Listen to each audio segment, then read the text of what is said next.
하루를 여는 말씀과 멜로디. 높은 뜻 하늘교회 아침 예배. 하나님께서 오늘 우리에게 주시는 말씀은 마가복음 2장 1절에서 12절 말씀입니다. 그 중에서 2장 5절 말씀을 영아부 신은유 어린이 부모님이신 신원경 방효은 집사님이 읽어주시겠습니다. 자, 은유야, 은하야, 같이 오늘 말씀 읽어보자. 시작. 예수께서 그들의 믿음을 보시고 중풍병자에게 이르시되 작은 자야, 내 죄사함을 받았느니라 하시니. 아멘. 구약에서 나병은 신에게 버림받은 저주받은 질병이라는 인식이 강했습니다. 그러나 예수님은 나병을 치유하시는 이적을 통해 율법의 한계를 넘어서는 절대적 구원자로서 우리에게 오셨음을 보여주시며 하나님 나라를 이루어 가셨습니다. 그 일이 있고 수일 후에 예수님은 다시 가버나움으로 가셔서 한 집에 머무셨습니다.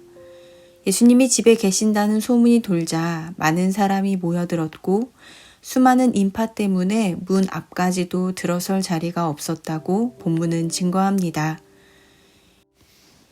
예수님이 가버나움에 오셨다는 소문을 중풍병에 걸린 친구를 사랑했던 4명의 사람도 듣게 되었습니다.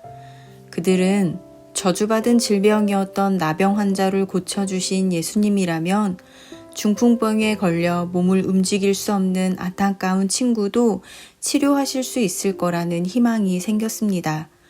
그래서 예수님이 몸이 아픈 친구를 고쳐주실 수 있다는 마음이 중풍병에 걸린 친구를 예수님께 데려가겠다는 행동으로 실현되었고 그들은 침상째로 예수님께로 움직였습니다. 그러나 그 움직임이 순탄치만은 않았습니다. 몰려든 인파로 문 앞까지 들어설 자리가 없었기 때문입니다. 걸을 수 있는 사람이었다면 인파를 헤집고 어떻게 해서든 갈 수 있을지도 모르겠지만 침상째로 움직여야 하는 상황이었기에 몰려있던 사람들이 스스로 길을 터주지 않는 이상 불가능해 보이는 일이었습니다. 그곳에 있던 사람들은 모두 예수님을 만나고 싶다는 각자의 바람과 마음이 있었습니다. 그 목적이 무엇이었는지는 잘 모르겠지만 그들의 마음에는 주변을 돌아볼 여유가 없었던 것은 분명해 보입니다. 왜냐하면 침상째로 움직인다는 건 그 상황과 그 위에 누워있는 사람의 모습이 안타까울 수밖에 없기 때문에 그 모습 자체로 위급함과 심각성을 부여함에도 불구하고 누구 하나 길을 내어주는 사람이 없었다는 건 그곳에 모인 사람들의 마음이 어떠한가를 짐작해 볼 수 있게 하기 때문입니다. 하지만 4명의 친구는 그들의 행동을 멈추지 않았습니다. 그곳에 있던 사람들을 탓하지도 않았고 순간의 어려움에 머뭇거리지도 않았습니다. 그들은 막혀있던 물이 그 어려움을 타파하기 위해 지붕으로 향했고 지붕을 뜯어 구멍을 내어 중풍병자 친구가 누워있던 상을 달아내렸습니다. 예수님은 그들의 믿음을 보시고 작은 자야 뇌 죄사함을 받았느니라 라는 말씀으로 오랜 시간 중풍병에 시달리던 사람을 치유하셨습니다.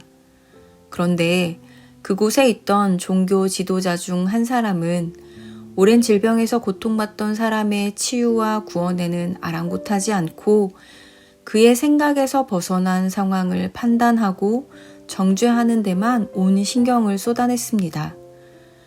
그 생각을 아셨던 예수님은 인자가 세상에서 죄를 사하는 권세가 있음을 보이기 위함이셨다고 설명하시며 중풍병자를 향해 마지막 말씀을 건네셨습니다. 10절에서 11절 말씀을 새한글 성경으로 읽어보겠습니다. 땅에서 죄 용서하는 권한이 인자에게 있음을 당신들이 알도록 하려는 겁니다.